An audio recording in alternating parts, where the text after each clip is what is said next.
হলো সরকারের এই ধরনের একটা সংবাদপত্র মিডিয়াকে কু করেছিল। অনেক সাংবাদিকদের তারা গুম করেছে, অনেক সাংবাদিককে আয়না ঘরে রেখে টর্চার করেছে, অনেক মিডিয়ার অনেক চ্যানেলকে তারা দখল করে নিয়ে কর্তৃত্ববাদ রাষ্ট্র। এই জায়গার জন্য আজকে আন্দোলন সংগ্রাম হয়েছে। এই আন্দোলন সংগ্রামের মূল প্রতিপাদ্য বিষয় হচ্ছে যে সম অধিকার, বৈষম্য থাকবে না বাংলাদেশে, আর কোনো বৈষম্য থাকবে না। প্রত্যেক সেক্টরে পুলিশ বাহিনী যারা বিভিন্নভাবে বিভিন্ন জায়গায় চাঁদাবাজি করতো, তারপরে আওয়ামী লীগ যা বিভিন্ন চাঁদাবাজি, ছাত্রলীগ চাঁদাবাজি করতো, টেন্ডারবাজি করতো, সব সেক্টরে যে ব্যাংক ডাকাতি করছে, ব্যাংকের টাকা পয়সা লুটপাট করছে, শুধু লুটপাটই করে নাই, দুর্নীতি করে লক্ষ হাজার কোটি টাকা দুর্নীতি করে নাই। এই দুর্নীতির টাকাটা বিদেশে পাচার করে আরো ক্ষতি করেছে দেশটা। যদি দেশে থাকতো তাহলে একটা কাজ করতো।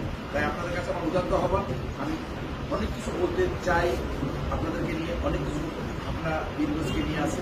বীরগঞ্জে অনেক কিছু করার আমাদের প্রত্যাশা আছে। বীরগঞ্জ হচ্ছে আমাদের প্রাণের বীরগঞ্জ। এই বীরগঞ্জ পীরের এখানে আমাদের বাড়ি, যে কবি হায়াত মামুনের জন্মভূমি, আবু সাইদের মতো বীর শ্রেষ্ঠের জন্মভূমি।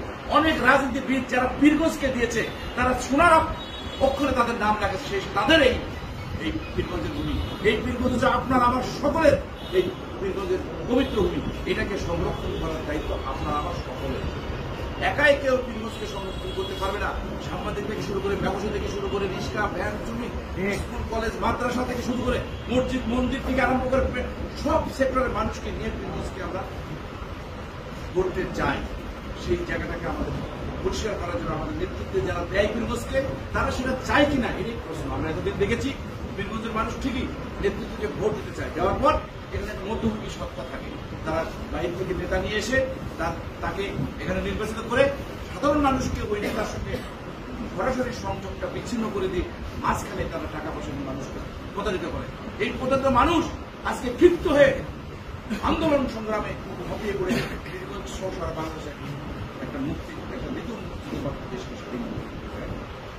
তাই আপনাদের কাছে প্রত্যাশা মানুষের, আমাদের এই প্রত্যাশা পূরণ করার ক্ষেত্রে আপনাদের অগ্রণী ভূমিকা আছে।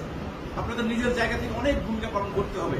কারণ একটা জায়গা, একটা রাষ্ট্র, একটা দেশ, একটা জাতিকে, একটা পরিবেশ, একটা স্থানীয় ইউনিয়ন পরিষদ থেকে শুরু করে উপজেলা বলেন, পৌরসভা বলেন, এই সেক্টরগুলোকে ডেভেলপ করতে গেলে, দুর্নীতিমুক্ত করতে গেলে আপনাদের